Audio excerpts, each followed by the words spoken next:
Thanks for tuning in to our bonus episode preview.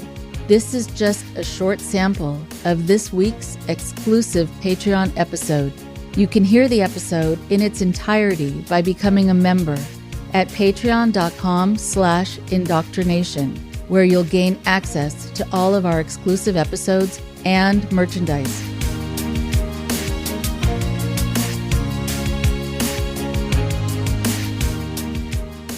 Hello, wonderful Patreon supporters. It is so good to talk to you again. And so, as promised, I am finishing up my talk about DARVO, Denial, Attack, Reverse Victim, and Offender.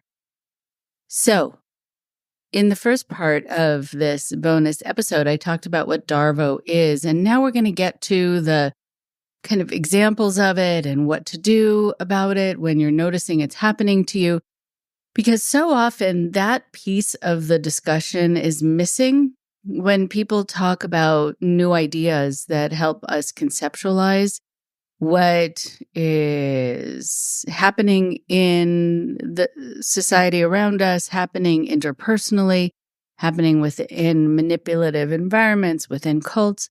But the what to do about it part, those are the questions I'm often asked, and now what? So we're going to get to the and now what today.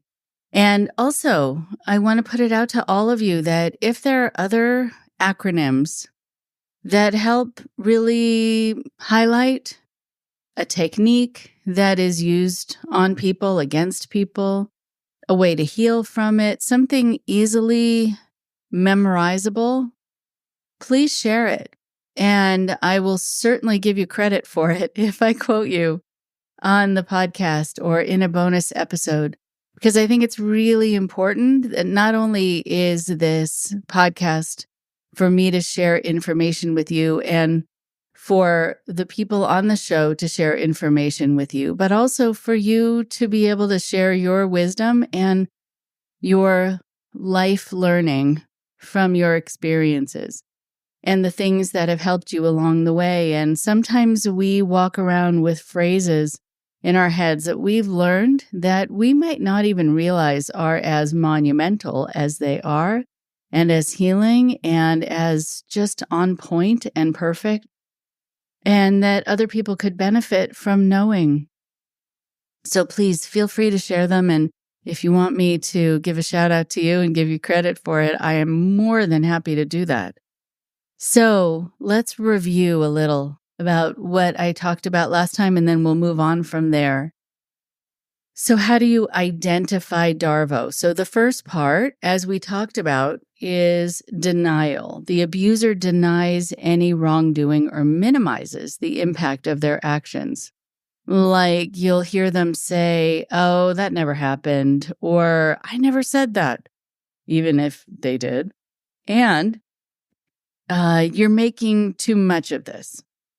And so it is a very important thing to be able to have a sense right away that if you feel like there is some gaslighting in the form of denial, and it's playing with your head a bit because you're thinking, "I'm pretty sure that did happen," then know that you could be on your way to having a moment where they're going to be playing with your head.